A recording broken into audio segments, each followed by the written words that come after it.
Welcome to the 1 Minute Apologist. We interview the world's leading apologists to provide credible answers to curious questions. Jay, what is Sharia law? All right, now Sharia law is a law that is not really necessarily found in the Quran. It's found in the traditions that come after. Again, Sharia law was only instigated with the four schools of law, the Shafi school, the Maliki school, the Hanbali school, and the Hanafi school. They don't even begin to appear until the 9th century, until 820 with Shafi first. So they're much, much later. But nonetheless, they are how Islam is to be used, how it's to be formed. If it's a theocratic state based on Allah at the top, then you have Muhammad, who is the greatest of all prophets. Underneath him comes the ulama, then the ummah below that, which are the believers. The ulama would be the teachers. Then come the ummah. Then comes the al-kitab, which is us, the Christians, and at the very bottom comes the kafir. That's the theocratic state. It needs to be run, and how you run it is what Sharia law does. It applies how you to walk, talk, eat, drink, sleep in every area of life. Muslims are very proud that theirs is a 24/7 religion. 24 hours a day, 7 days of the week. Everything is dictated by them, and that's where Sharia law comes in. It shows how it's to be lived out in all the 24 hours a day, 7 days a week. How you walk, talk, eat, drinks, how long a beard you're to grow, how you're to train your wife, treat your wife, even how you name your kids. All this is dictated by Sharia law. The difficulty is it's based on a 7th to 9th century model, Arab model, Middle Eastern model. It is not at all relevant for today. Let me give you some examples. In fact, rather than go back to Sharia law, let's go back to where they derive their material from. They first derived their material from the Quran. Now, something as simple as, what do you do with thievery? Surah 5, Ayah 38, that means Book 5, verse 38 in the Quran says to cut off the hands of thieves. So Sharia law has to follow that because that's where it gets its injunction from. Should we be cutting off hands of thieves today? Is that relevant for today? Surah 24, Ayah 2 stipulates that if anybody has committed adultery, they're to have 100 lashes. 100 lashes for committing adultery? Is that relevant for today?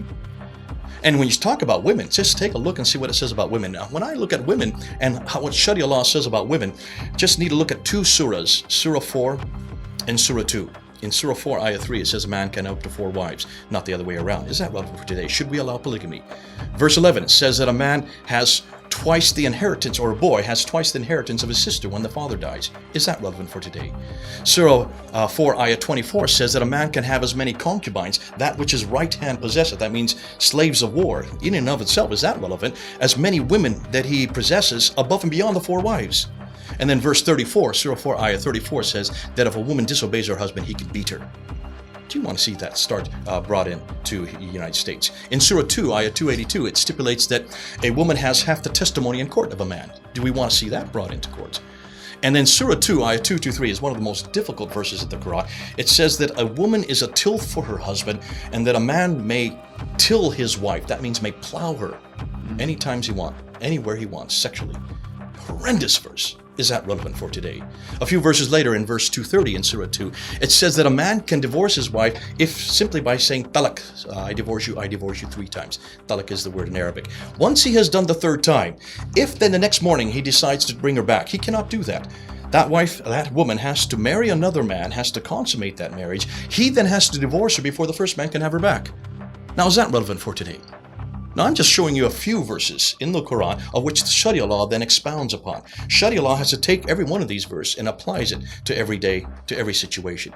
No wonder it is not relevant for today. Thank goodness we don't live in the Sharia law. Now, thank goodness it's not being introduced to your country. It's already been introduced to our country, United Kingdom. It became law in 2009 when it comes to marriage and divorce. And we're in the House of Lords right now fighting to destroy it, to get it thrown out. We have 80 Sharia courts now in Britain alone. That's a whole nother implication. Once it's there, it's the thin edge of the wedge. These laws are going to start to be applied, and they're going to get larger and larger and larger. No, it's not relevant at all for today. Thank God I don't have any problem with that with Jesus Christ. Ooh, I love how he treats women. I love what he does with Mary and Martha. I love what he says in Galatians 3:28. I love what he says in Ephesians 5:25. We are to love our wives as Christ loved the church, willing to die for our wives as Christ died for the church. Now, that's a complete corrective to what I see here. Come on back to the Bible. Come on back to Jesus and the way he treated women. That's relevant.